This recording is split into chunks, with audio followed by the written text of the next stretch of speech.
Hey guys, thanks for checking out this video. Don't run, don't hide, don't be shy. Just like, comment, and please subscribe. Let me dealing with the stress, let me dealing with the pain. Trying to find a way. Bear down, Chicago Bears. Bear down, Chicago Bears. Bear down, Chicago Bears.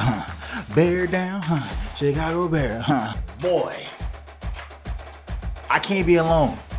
I cannot be alone and feeling like we're gonna see some magic this season. Okay? I cannot be alone and feeling like the Chicago Bears are going to be nice this season. I am well aware of all of the talk that's going on about how Caleb and the boys was messing up during fan day, and Caleb was doing his usual running around and getting sacked. Listen, all that's fixable. I feel like, yes, sure, he made some mistakes during, fan day, and obviously those show, but we've heard multiple reports about how it is that they've been able to perform during practice. Now, obviously, this is not practice, and this is as close to a game setting as you're probably gonna get. So that's not a good sign. I'm not trying to be delusional here, but you have to look at so many different factors other than just Caleb and his one day with the fans and how things didn't look the way that we wanted it to look. Because if you ask me, Bears look more confident than they've ever looked, I want to say, in the last 15 years. I mean, yeah, sure, some people are going to say that 2018 we was feeling like we was something, but not with Trubisky. It just wasn't going to happen with Trubisky. I mean, I think that he is a decent quarterback, but he is not a great quarterback. I even stress to say that he is a good quarterback. He's a very inconsistent quarterback who can have great plays, but not a great quarterback. But when you look at this lineup, just look at this. We got Caleb Williams at quarterback. We got DJ Moore, Rome Odunze, Luther Burden. All three of those guys are studs. All three of those dudes are going to be out there making things all kinds of predictable for defenses in terms of who it is that's going to be getting the ball. I mean, you can't guard all three of them. Unless you're doing man coverage every single play, you can't guard all three of them. Somebody's going to be open, and whoever's open is going to catch that. Now, that's going to come back down to Caleb with his decision-making ability and his ability to read defenses and being able to read the field, but I don't think that that's something that Caleb won't be able to do. I think that that's something that Caleb for sure can do, but he just needs to be more concerned with protecting the football and just moving it up the field. He needs to set his big plays up. I feel every single time Caleb goes and he slings that football, he is trying to make an all-star play, and I appreciate that because part of my issues with Justin Fields is that he was waiting too long, too afraid to make a decision. And it wasn't, I think, because he wanted an all-star play. It was genuinely because he didn't know where to put the football. And that was concerning for me. So it was nice to see that Caleb was able to take that risk. And also, look, he's trying to make those all-star plays. 20 touchdowns, 6 interceptions, 35 plus 100 yards. If any quarterback has that with a winning season, we would say that was a solid season for that quarterback. Wouldn't be the greatest season, but we would say it was a solid season for that quarterback. For me, as long as Caleb is able to keep his head down, keep doing the work, he's going to be okay. But again, going on to our offensive weapons, I mean, we got Cole Kmet. I've always been a huge fan of Cole Kmet, obviously because I'm based in Chicago, and I know that I want to say that he's native to Illinois, if I'm not mistaken. So I'm always rooting for him to be able to do what he does. He's a very big boy. He's got hands. He's not super fast, but he's tough enough to be able to break a tackle or two and get you that secure yardage, which is why I always love Cole.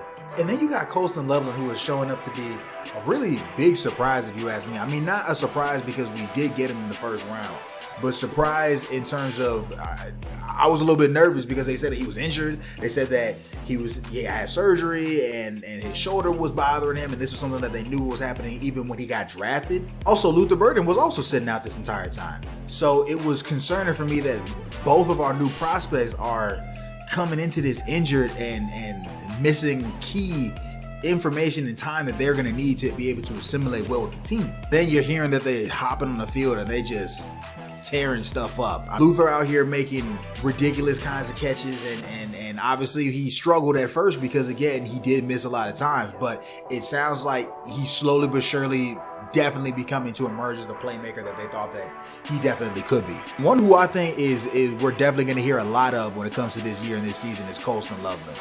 He's been making a lot of noise in camp. I think it's kind of concerning that we don't hear a lot about Cole. We don't hear anything bad about Cole, but we don't hear a lot about Cole Kmet. But Colston is getting a lot of raving reviews. A lot of people are really liking him in his play and his ability to get out there. I think that Caleb and Colston are going to be a nice duo in terms, a la Patrick Mahomes and Travis Kelce, or I guess if you want to throw the 49ers in there, you could say Brock Purdy and George Kittle. I think that they're going to be a nice combination that can definitely cause some damage and make these defenses get really upset. But then you look at our O-line and I'm like, yo, we got coverage for Caleb. Like Ozzie Trapillo, we got Joe Thuney, obviously a legend right there. Drew Dahlman, Jonah Jackson, Darnell Wright, obviously I'm not going to say that we have the greatest O-line in the NFL, but we're not going to sit up here and pretend like we're not sitting at least top 10, top 12, I want to say. I think that we got a pretty solid O-line. I mean, can it get better? Yes, but we in a position where our O-line can significantly provide protection for both DeAndre Swift and Caleb Williams. Doubling back to DeAndre Swift, that's my one concern when it does come to this season. In order for us to be able to diversify what it is that we do when we hop on that field, DeAndre Swift is going to have to find a way to either break through some of these contacts that he has, because DeAndre Swift I think he's a very talented running back. The problem with DeAndre is that he instantly stops the second he gets touched by anything. I mean, if he touches his hand, he's going to stop moving. DeAndre Swift either needs to figure out how to play through contact and either run through a mug, or he has to figure out how to be more elusive.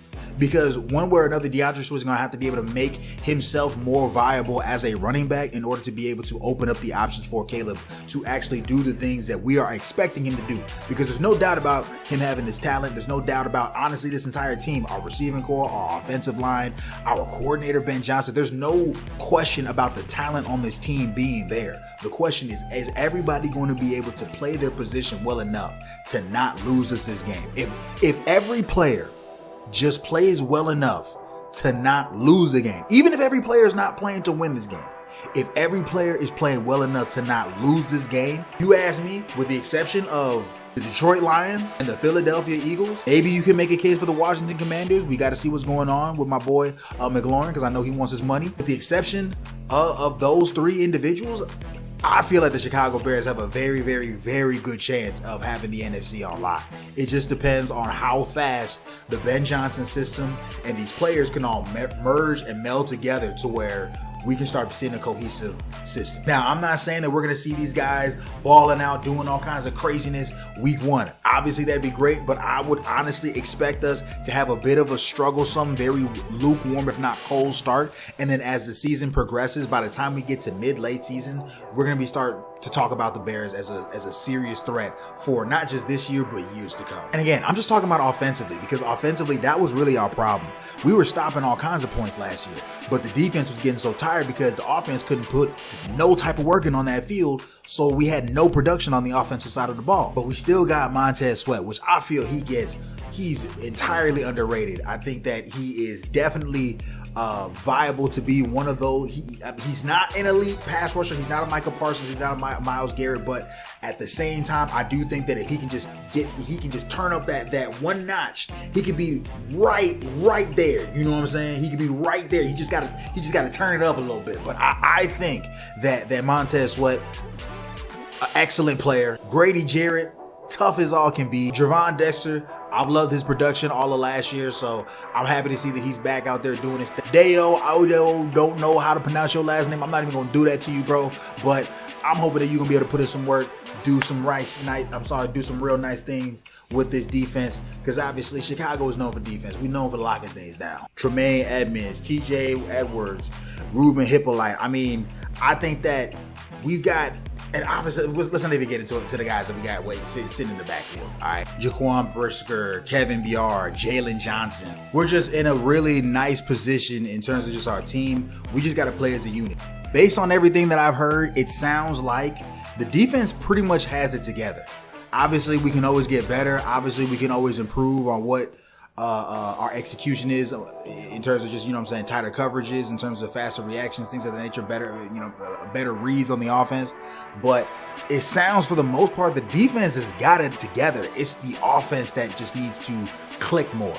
I don't know if it's a Caleb issue. I don't know if it's the receivers issue. I know that Ben Johnson had a interview recently where he was talking about how guys were lined up in the wrong direction, and it's things like that where I think I'm not sure if it's a Caleb thing. I'm not sure if it's a Luther thing. I'm not sure if it's any individual player, but I do wonder if it's if it's a team issue or if there's an individual that is constantly getting these things wrong. But yeah, I like what the Chicago Bears are doing. I think that they're definitely trying to step up as contenders this year.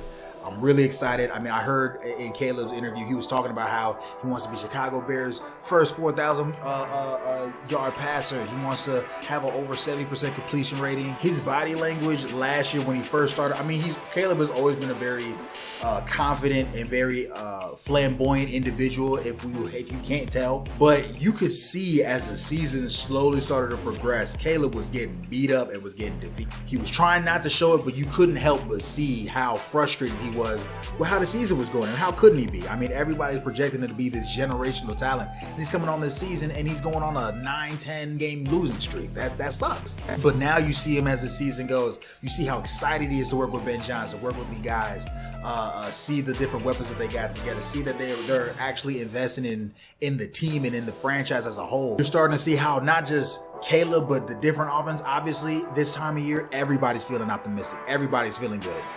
Unless you're the Titans or the Cowboys or the Browns. Did I say the Cowboys? But yeah, everybody looks giddy, and that just makes me happy because I felt like there was a lot of tension with the players last year, and now it seems like everybody's starting to be a little bit more cohesive. Everybody's starting to be a little bit more for the common goal, which I like to see. So screw the noise about Caleb. He's a bust. All the talk about his nails, bro. You can paint your nails. You can paint your face. You can paint paint everything. Paint the whole goddamn field. Long as this man is scoring touchdowns, long as this man getting out the way and avoiding these pass rushers, as long as Caleb is putting on the show and winning us games, I don't care about none of that stuff. Chicago has been in a drought. Hold on. Chicago. Let's get real for a second. Okay, let's get real. It's me and you. We have not seen the playoffs in 4 years. 2021. That's the last time we saw the playoffs.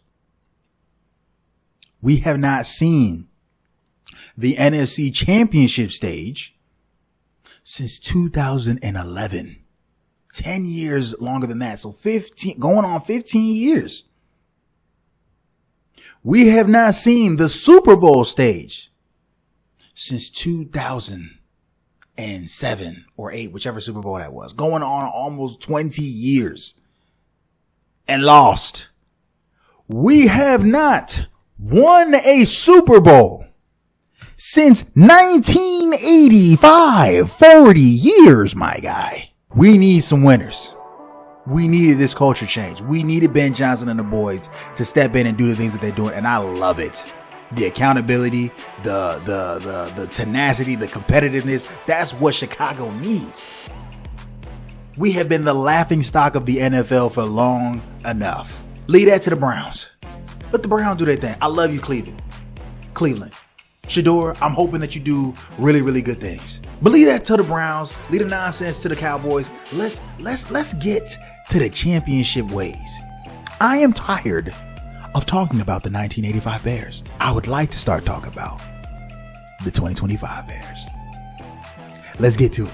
But yeah, I think that they're going to have a hell of a season. I think that all in all, we're going to be sitting real pretty when it's all said and done. But if you guys like this video, if you guys want me to keep up with NFL updates, we can be able to do, we can check in after the game. Hell, I can check in on all the teams if that's what you really want to do. We can check on all the teams. And I can tell you what it is that I think all the teams are going to be, you know what I'm saying, where I feel like they all be sitting at when this season is all said and done. Because a lot can be said about how you start, because a lot of how you start intends to be how you finish. But if you like this video, go ahead and leave a like. Leave it in your comment what it is that you think that the Chicago Bears are going to be placing in the NFC North Division and in the NFC as a whole. And let me know who your favorite team is. But you guys take care, and we will catch you next week on TD World. Take care. Hey guys, it's Tony with the TD World. Thanks for checking out this video. Remember, don't run, don't hide, don't be shy. Just like, comment, please subscribe. See you next time.